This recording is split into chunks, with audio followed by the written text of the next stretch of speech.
सबसे पहले आप सबों को शुभ संध्या। हम लोग बीपीएससी जीएस पेपर फर्स्ट मुख्य परीक्षा की तैयारी में जुटे हैं और उसी कड़ी में हिस्ट्री को देख रहे हैं। जैसा कि जानकारी में है कि हिस्ट्री, करेंट और स्टैट ये फर्स्ट पेपर में 3 महत्वपूर्ण खंड होते हैं और यदि आप सिस्टमेटिकली अध्ययन करते हैं और लगातार अध्ययन करते हैं समाचार पत्र का, तो करेंट वगैरह में भी कठिनाई नहीं होती। और स्टैट तो पिछले 15 साल के प्रश्नों को बना लेंगे, हालांकि उसकी कक्षा हिस्ट्री के बाद शुरू की जाएगी।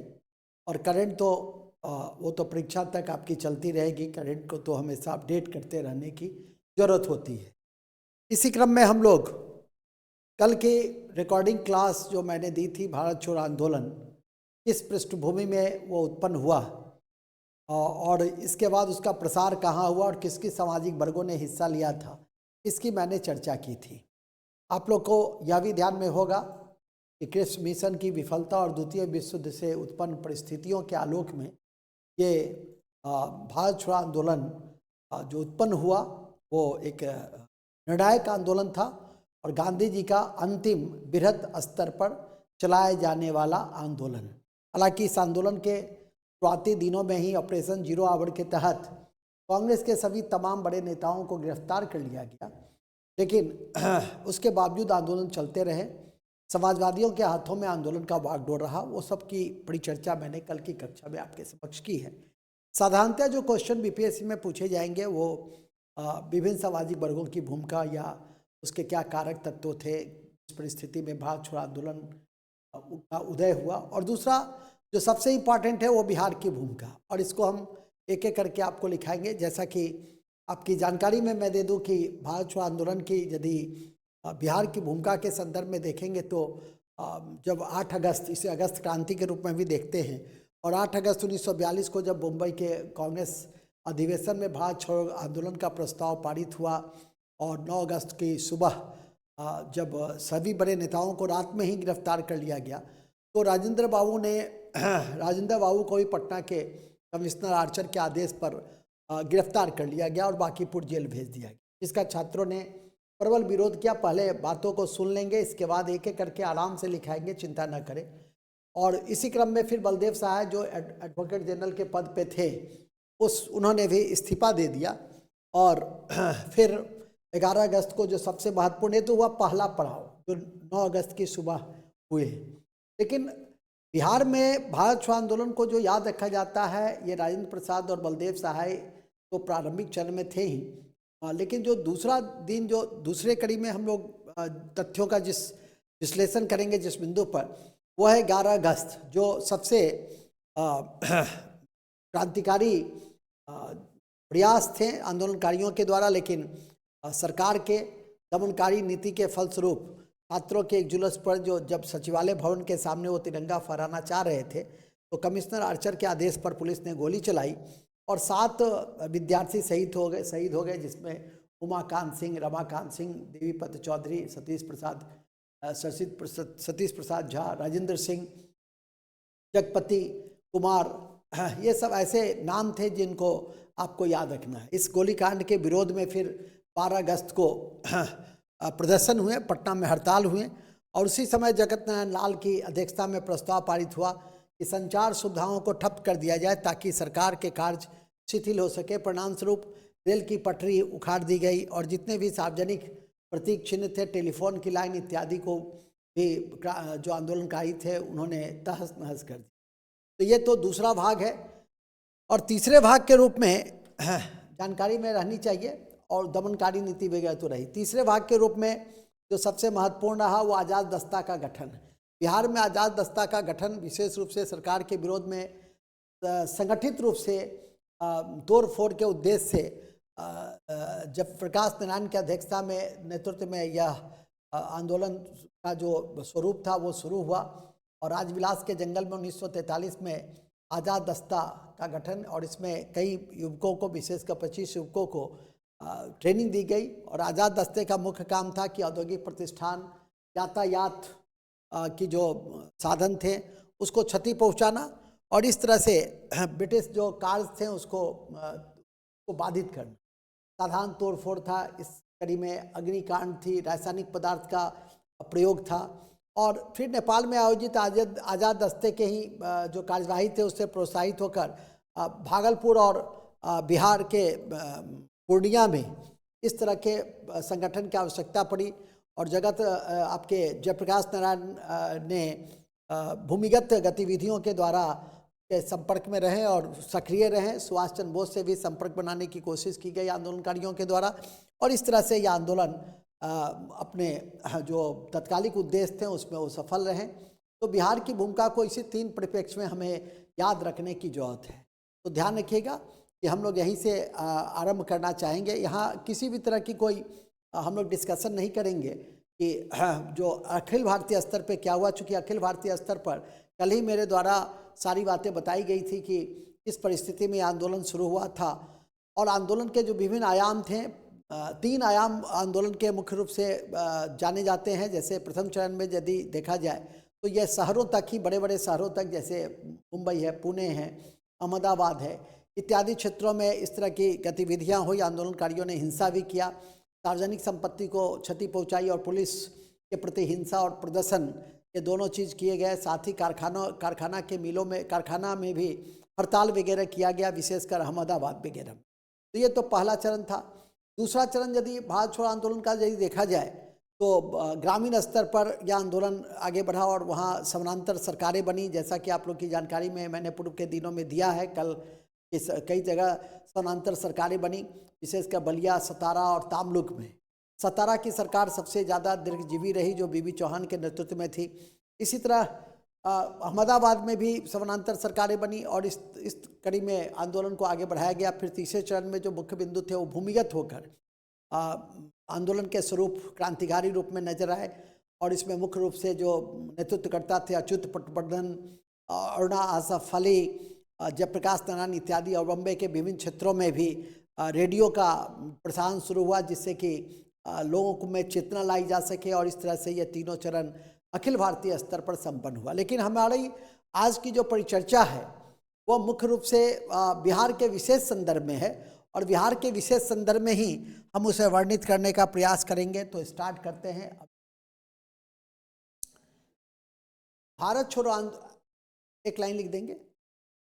गांधी का अंतिम बृहत स्तर पर चलाया गया आंदोलन, गांधी का अंतिम बृहत स्तर पर चलाया गया आंदोलन भारत छोड़ो आंदोलन, भारत छोड़ो आंदोलन में भी, भारत छोड़ो आंदोलन में भी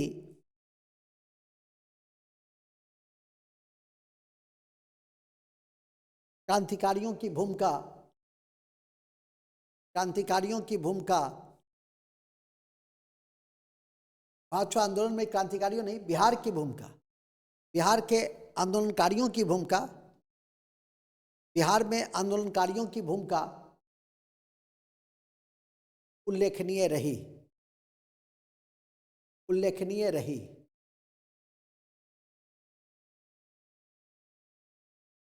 अगर चेंज करेंगे 8 अगस्त 1942 को, 8 अगस्त 1942 को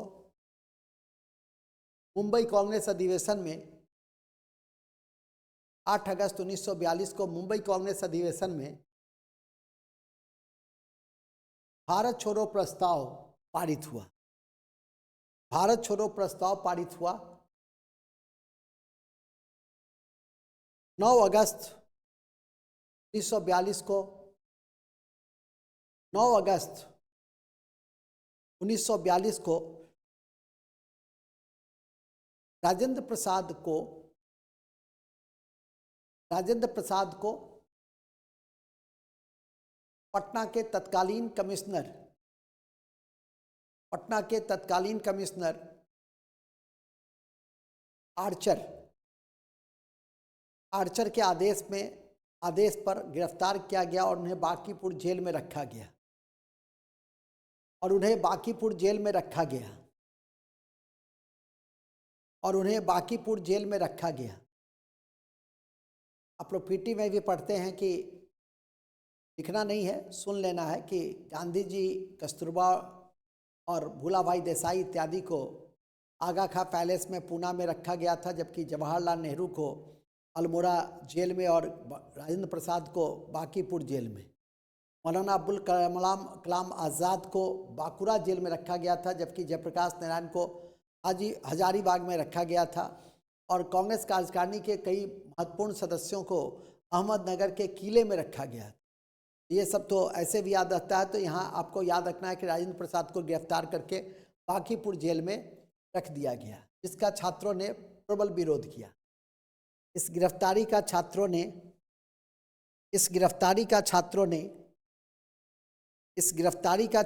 प्रबल विरोध किया। इस गिरफ्तारी का छात्रों ने प्रबल विरोध किया। इसी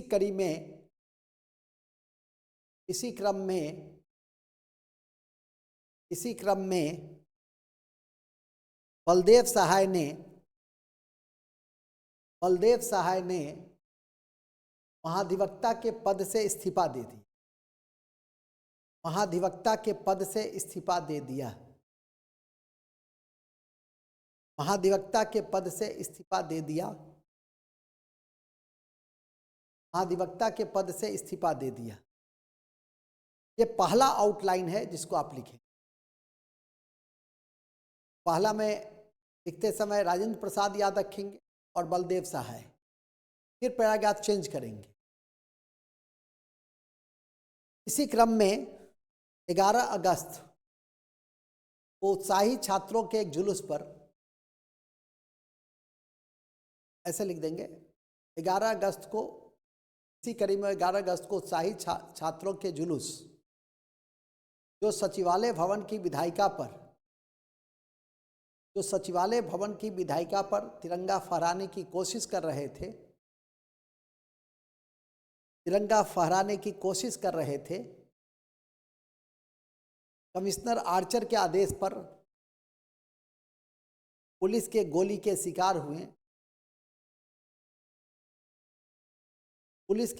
शिकार हुए और 7 छात्र शहीद हो गए।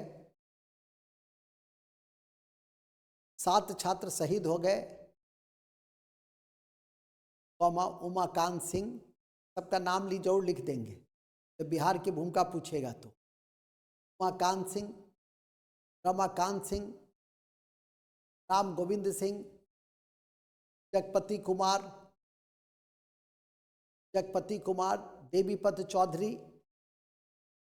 देवीपद चौधरी, सतीश प्रसाद झा, राजेंद्र सिंह आदि।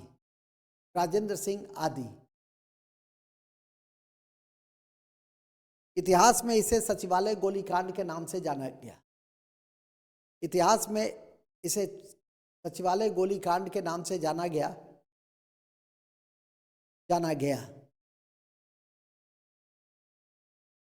Paragraph change. इस गोलीकांड के विरोध में 12 अगस्त को पटना में हड़ताल रही। इस गोलीकांड के विरोध में 12 अगस्त को पटना में हड़ताल रही। उसी समय जगत नारायण लाल की अध्यक्षता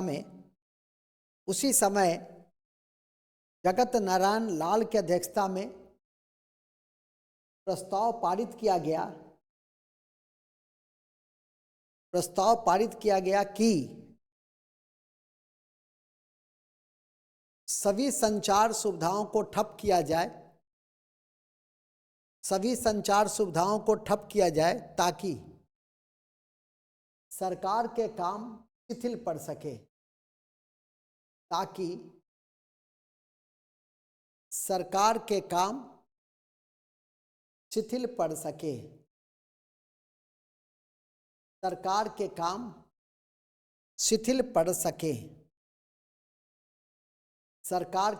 शिथिल पड़ सके। परिणाम स्वरूप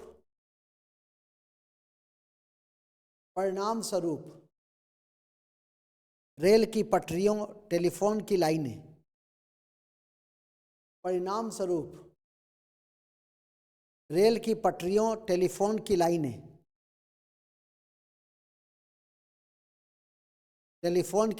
डाकघर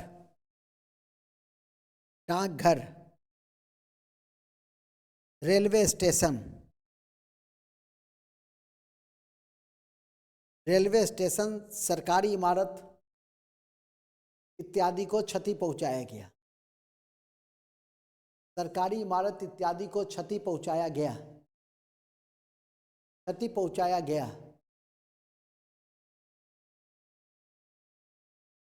चेंज, सरकार ने भी आपात शक्ति का प्रयोग किया। सरकार ने भी आपात शक्ति का प्रयोग किया।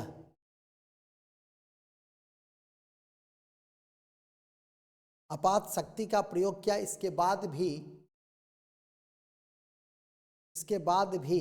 मुजफ्फरपुर, भोजपुर, दरभंगा, मुजफ्फरपुर, भोजपुर, दरभंगा, शाहाबाद, गया, अरवल, शाहाबाद, अरवल, गया, पटना, पूर्णिया, पटना, पूर्णिया, कटिहार, सहरसा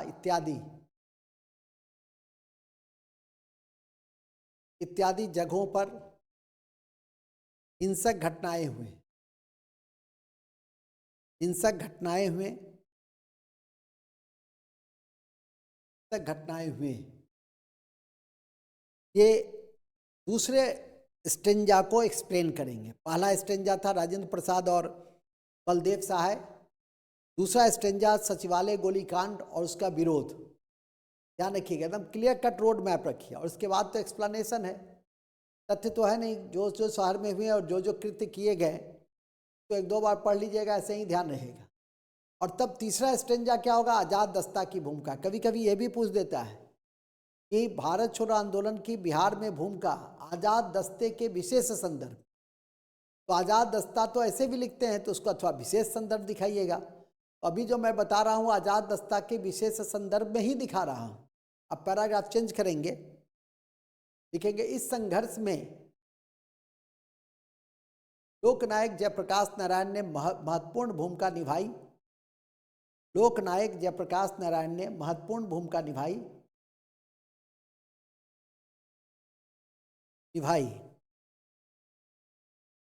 और इसे भूमिगत होकर क्रांतिकारी स्वरूप दिया।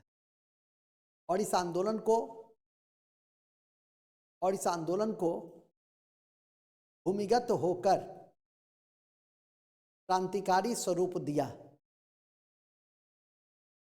क्रांतिकारी स्वरूप दिया, क्रांतिकारी स्वरूप दिया। उन्हीं के नेतृत्व में नेपाल में छापामार युद्ध की शिक्षा देने के लिए, छापामार युद्ध की शिक्षा देने के लिए, छापामार युद्ध की शिक्षा देने के लिए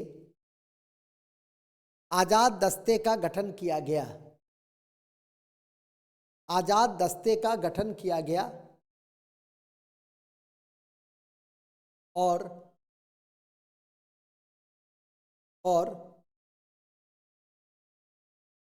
आजाद दस्ते का गठन किया गया। नाम विलास लिख देंगे नेपाल के राजविलास के जंगल में, लिख ही दिए हैं राजविलास के जंगल में। क्या पैराग्राफ चेंज। आजाद दस्ते का गठन विशेष रूप से, आजाद दस्ते का गठन विशेष रूप से, आजाद दस्ते का गठन विशेष रूप से सरकार के विरुद्ध तोड़फोड़ के कार्रवाइयों के लिए, तोड़फोड़ के कार्रवाई करने के लिए किया गया, ताकि युद्ध कार्य में बाधा पहुंचे, ताकि युद्ध कार्य में बाधा पहुंचे। 1943 में नेपाल के राजविलास के जंगल में, नेपाल के राजविलास के जंगल में आजाद दस्ते का पहला प्रशिक्षण शिविर, आजाद दस्ते के पहले प्रशिक्षण शिविर का गठन हुआ। आजाद दस्ते के पहले प्रशिक्षण शिविर का गठन हुआ और इसमें बिहार के 25 युवकों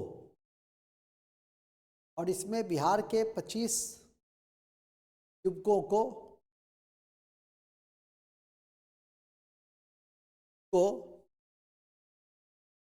प्रशिक्षण दिए गए, जिससे कि वो आग्नेय शस्त्र चला सके।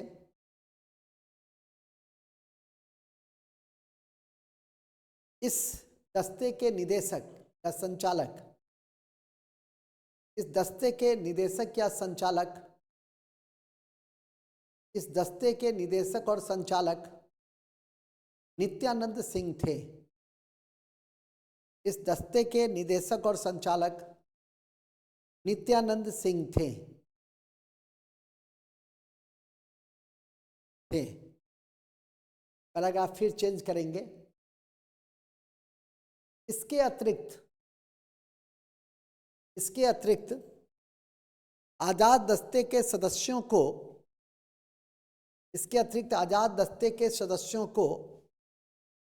तोड़फोड़ करने के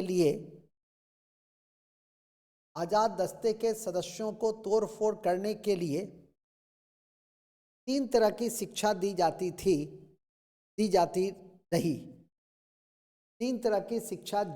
जाती रही, जैसे यातायात के साधनों को क्षति पहुंचाना,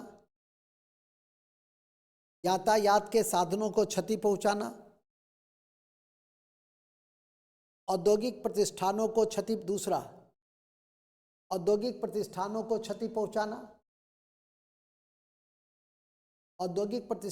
क्षति पहुंचाना, और तीसरा संचार साधनों को नष्ट करना, और तीसरा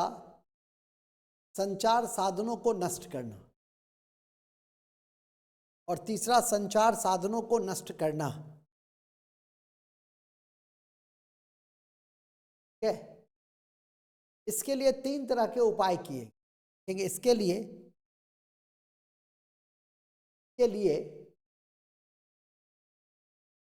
तीन तरह के उपाय किए गए। इसी तरह से लिख देंगे। पहला साधारण तोड़फोड़, दूसरा अग्निकांड करना,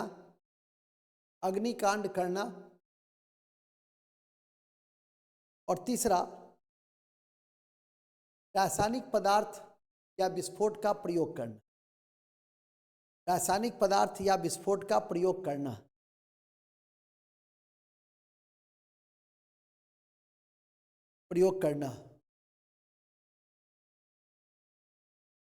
पैराग्राफ चेंज। नेपाल में आयोजित आजाद दस्ते की कार्यवाही से प्रेरित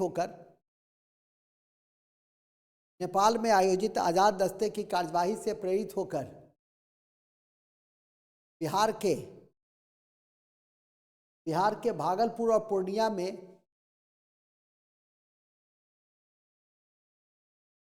इस प्रकार के संगठन की आवश्यकता पड़ी। जयप्रकाश नारायण ने भूमिगत होकर इसे अपना समर्थन दिया।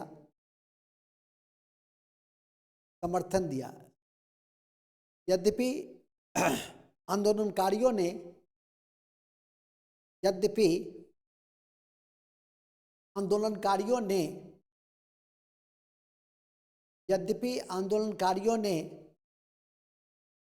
सुभाष चंद्र बोस से भी संपर्क करने की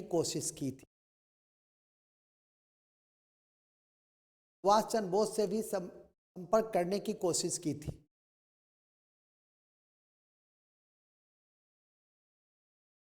की थी।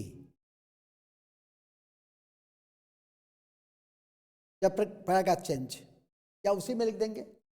जयप्रकाश नारायण की गिरफ्तारी के साथ ही,